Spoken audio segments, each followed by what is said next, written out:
انا ہدیناہ السبیل اما شاکرا و اما کفورا، ہم نے تو ہدایت کا راستہ واضح کر دیا ہے، چاہو تو شکر گزاری کی روش اختیار کرو، خواہ نہ شکری کی۔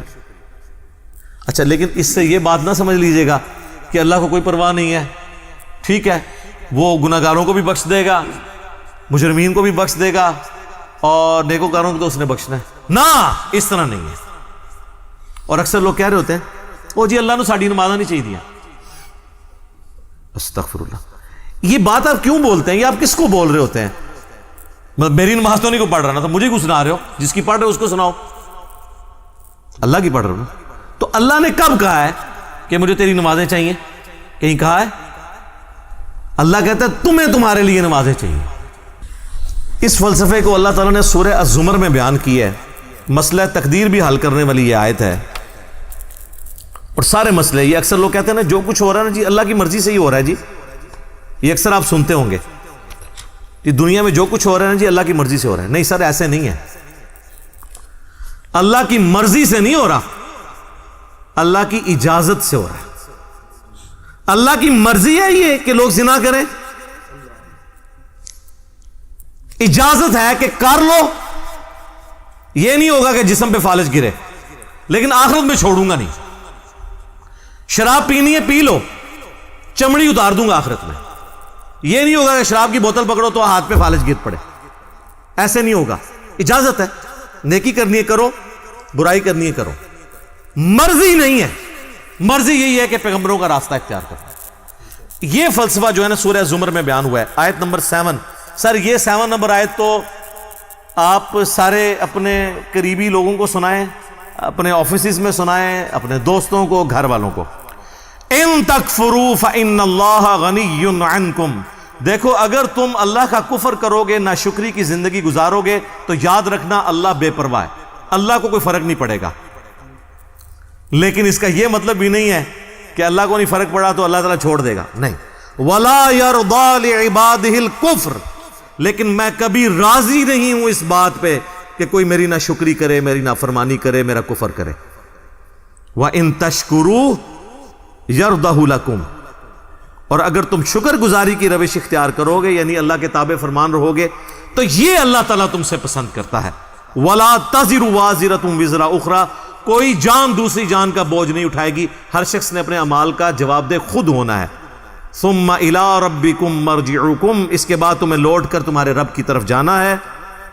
فینبئکم بما کنتم تعملون، پھر وہ تمہیں خبر دے دے گا جو کچھ تم دنیا میں اعمال کیا کرتے تھے۔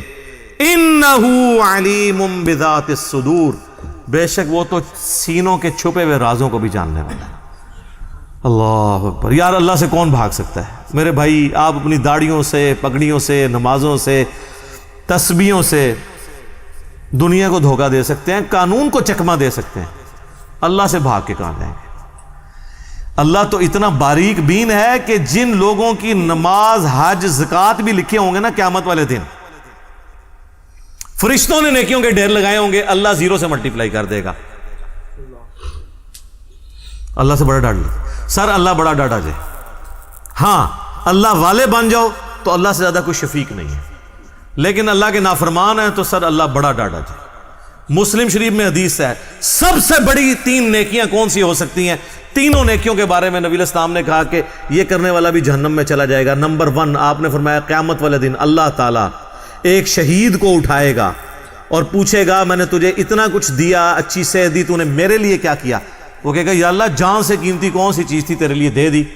تو اللہ تعالیٰ فرمائے گا تو نے جان اس لیے دی کہ لوگ تجھے بہادر کہیں، تو دنیا نے تیری بڑی تعریف کی، تو دنیا سے اپنا اجر لے چکا ہے، میرے ہاں کوئی اجر نہیں، اوندھا منہ کر کے جہنم میں۔ فرشتوں نے اسے شہید لکھا ہوا ہے، اللہ نے کہا نا،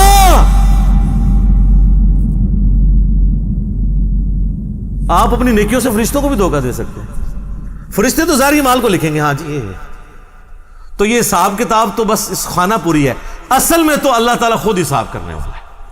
اللہم حاسبنی حسابا یسیرا، آمین۔ پھر اللہ تعالیٰ ایک سخی کو بلائے گا کہ اتنا مال دیا تھا تو نے کیا کیا؟ وہ کہے گا یا اللہ جو بھی مجھے جگہ ملتی تھی نا کہ یہاں پہ تو نے خرچ کرنے کا کہا، میں نے کوئی جگہ نہیں چھوڑی کہ وہاں پہ خرچ نہ کیا ہو. اللہ تعالیٰ فرمائے گا تو نے اس لیے خرچ کیا کہ لوگ تیری تعریف کریں کہ یہ بڑا سخی ہے، تو دنیا میں تیری بڑی تعریف ہوتی تھی، میرے ہاں تیرے لیے کوئی اجر نہیں ہے، اوندھا منہ کر کے جہنم میں. پھر قرآن کے قاری کو بلایا جائے گا. اللہ تعالیٰ کہے گا میں نے تجھے قرآن دیا تھا، تو نے میرے لیے کیا کیا؟ کہے گا یا اللہ میں نے اتنے لوگوں کو قرآن سکھایا، قرآن کی تعلیم دی. اللہ نے فرمایا یہ اس لیے کہ لوگ تجھے قاری کہیں، تو دنیا میں تیری بڑی تعریف ہوئی. تیرے نام سے پہلے بھی 8 دمیں ہوتی تھی، بعد میں بھی 10 دمیں لگتی تھی، یہ میں اس کی تشریح کر رہا ہوں. پھر لوگ کہتے ہیں نہیں دیسی تو لکھے ہی نہیں سی ہوا، دیسی اتنا کوئی نہیں لکھا ہوتا، وہ آپ کڑنا ہوتا ہے بچوں، کیونکہ قرآن پرانا نہیں ہوتا. قرآن اگر نبی علیہ السلام کے زمانے میں بات ہو رہی ہے نا سورۃ الانفال میں کہ اپنے جو گھوڑے ہیں وہ جہاد کے لیے تیار رکھو، تو آج گھوڑوں کو ہم میزائل میں اور ایئر کرافٹس کی فارم میں اس کو ترجمے اور تشریح میں بیان کریں گے. ہمیں یہ کوئی گلا نہیں کرے گا یہ قرآن میں گھوڑے لکھیا سی تسی یہ کیوں بیان کیتا ہے. تو تسی کھوتے نہ بنو، اپنی عقل بھی استعمال کرو، وہ تو ڈاکٹرن ہوتی ہے. اللہ تعالیٰ اس کو اوندھا منہ کر کے جہنم میں پھینکے گا. سر ان 3 بڑی نیکیوں سے بڑی کو نیکی کسی کو پتا تو مجھے بتا دے. شہادت سے بڑی کوئی نیکی نہیں ہے. سب سے قیمتی چیز اللہ کو دے دینا، جان. اللہ کی راہ میں مال لوٹانا. قرآن میں نماز کے ساتھ آلموسٹ ہر جگہ انفاق فی سبیل اللہ کا حکم آیا. اور تیسرا قرآن کی تعلیم، وہ تو سر بخاری میں حدیث ہے تم میں سب سے بہتر وہ جو قرآن سیکھے اور سکھائے. ان 3 نیکیوں سے بڑی کو نیکی پاسبل نہیں ہے، لیکن 0 سے ملٹیپلائی، کیونکہ اللہ کے لیے نہیں کی. مسند احمد میں حدیث ہے جس نے دکھلاوے کے لیے روزہ رکھا اس نے شرک کیا، جس نے دکھلاوے کے لیے نماز پڑھی اس نے شرک کیا، اور جس نے دکھلاوے کے لیے صدقہ کیا اس نے شرک کیا. کی نیکی ہو گیا شرک. یہ کیا بات ہوئی؟ نماز کیسے شرک ہو گئی؟ نماز تو اللہ کی ہوتی ہے، پڑھی بھی اللہ کے لیے لیکن دکھانے کے لیے کسی کو.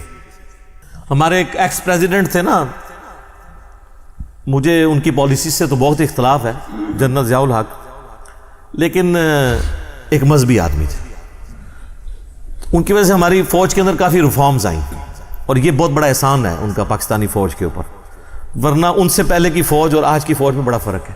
اب آپ کو مذہب کا رنگ غالب نظر آئے گا ہماری فوج کے اندر. اور جب فوج سے لوگ ریٹائر ہوتے ہیں تو میں نے تو سب سے زیادہ باقی اداروں کی نسبت ان لوگوں کو دیکھا ہے کہ پریکٹسنگ مسلمان ہیں، کیونکہ موت کو بڑا قریب سے دیکھ لیتے ہیں نا، تو بڑے بڑے لوگوں کی عقل ٹھکانے ہو جاتی ہے جب اپنے ساتھ آپ شہداء کی لاشیں اٹھاتے ہیں بارڈرز کے اوپر. تو بس انسان کو نظر آتی ہے یار کل تو یہ میرے ساتھ روٹی کھا رہا تھا، آج میں اس کے جسم کے لوتھڑے سمیٹ رہا ہوں. تو سب بڑے بڑے لوگوں کا قبلہ درست ہو جاتا ہے. تو جنرل ضیاء الحق صاحب چونکہ نمازی تھے بڑے پکے، تو ان کے ساتھ جو لوگ ہیں نا انہوں نے مجھے بتایا کہ جب وہ نماز جاتے تھے لوگ بغیر وضو بھی ساتھ پیچھے کھڑے ہو جاتے تھے،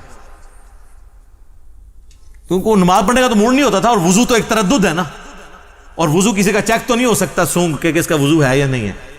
تو وہ اس پر ٹوٹل پورے، جس طرح ہمارے یہاں پہ کئی پولیٹیکل لیڈرز کے لوگ جنازے پڑھنے کے لیے صحافی بھی آئے ہوتے ہیں، اگر آپ ان سے نماز بھی نہیں آتی اور جنازہ پڑھنے کے لیے آئے ہوتے ہیں، ادھر سوٹیں لگا رہے ہوتے ہیں، ادھر میسیج دیکھ رہے ہوتے ہیں، ساتھ ہی جنازے کی اناؤنسمنٹ ہوئی، جنازہ پڑھا، نہ ان کو دعا آتی نہ وضو کیا ہوتا ہے الا ماشاء اللہ.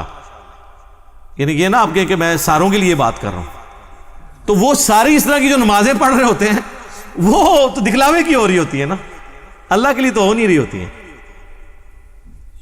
تو استغفر اللہ الذی لا الہ الا ہو الحی القیوم واتوب الیہ من کل ذنب واتوب الیہ. آمین ثم آمین.